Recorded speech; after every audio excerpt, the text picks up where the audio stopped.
stage. So before I start, if you're all thinking that this is like that, you know, in 30 minutes I'll teach you how to trade on Forex and do a million heads. It's not about that. It's completely different. I'm going to be talking about a concept which we are all familiar with, but many people don't quite understand it. I'm going to be talking about inflation, which influences our lives directly, and what little steps we all can do in order to help mitigate it. You know, everybody, at least once in a while, has felt irritated or the outrage at the fact that prices are increasing all the time. You come into a shop and you see things are more and more expensive. The thing is, few people really think why that happens. So, inflation. This is, well, broadly speaking, it can be an increase in the price of anything. Usually we understand the average increase of the basket of goods, like a consumer basket of goods, over time. So, is it really inevitable? Well, it's not. In many countries, the inflation is pretty low, much lower than in Russia, for example. In some countries, there is deflation. Like Japan has lived with deflation. It means the prices on average going down for the past 20 years or so. And I mean, they're still okay. Somehow the economy hasn't collapsed or anything. So it's not inevitable. So why does it happen? The thing is, there is no easy answer for that. Well, if you thought that there is some magic formula where you fill in all the coefficients and you come up with the answer, the inflation must be this high. There is not. Actually, this is a pretty important point about economics in general, which many people don't understand. Actually, I suppose some economists don't understand it. It's not an exact science. It has to do with psychology as much as with mathematics. It has to deal with predicting people behavior. And so it is always a bit fuzzy about its conclusions, about its outcomes. So while there is no single simple cause or even a few simple causes of inflation, there is one which applies in many cases, and in the case of high inflation it's probably the most important one. And you're probably surprised. It is inflationary expectations. You know, this is a pretty deep concept, you have to think about it. Inflationary expectations are the main cause of inflation. It happens because we believe it is going to happen, because everybody factors this into their decisions. The buyers, the sellers, everybody. So it's like the price increased 10% last year, and now we all suppose it will increase next year as well.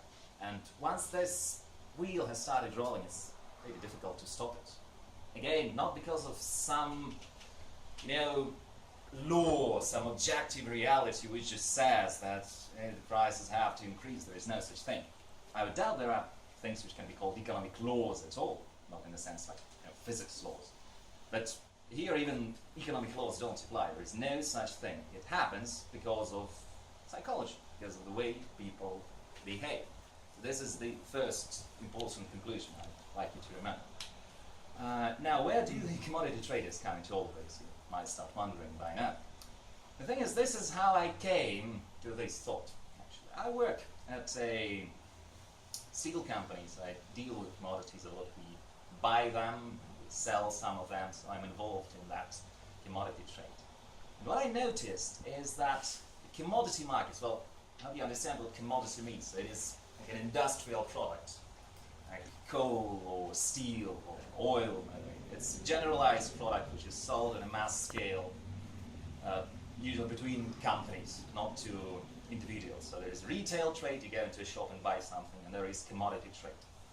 So this thing about constant inflation, it is pretty normal for retail markets, but it doesn't really apply in commodity markets. I mean, the price of coking coal, which we deal in, has decreased on average like 2.5 times since 2008. Can you imagine that? Can you imagine coming to a shop and seeing the price of bread suddenly being 2.5 times lower than it was some time ago? No, that's just unimaginable. But what is there so special about commodity markets?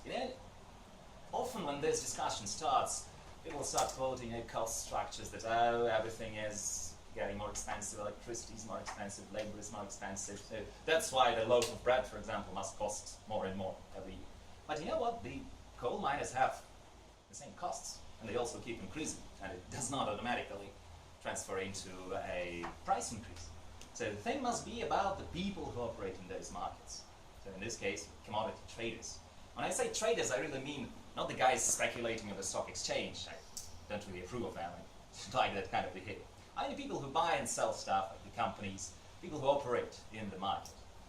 And so these people, they do something differently from the people in the retail market.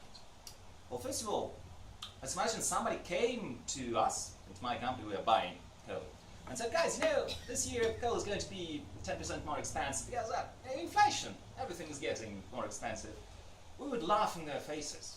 We would say, you know, guys, there is huge overcapacity in the market, new capacity coming on in Australia, there is a glut in the market, the demand situation is poor, you know, the Chinese having problems getting the financing. Which we could name a lot of factors which show that we know the market and that there is really no way they can fool us into doing it. Another thing is that the advertising and marketing in general plays not a very big part in commodity markets. They're not swayed by those things as much as in the retail markets. And this is what makes it a more efficient market. And actually, if any one of you remembers an economic theory you must have had at university, this is how markets are supposed to work. I mean, those are the important assumptions in the supply and demand model for you to really work out a fair price.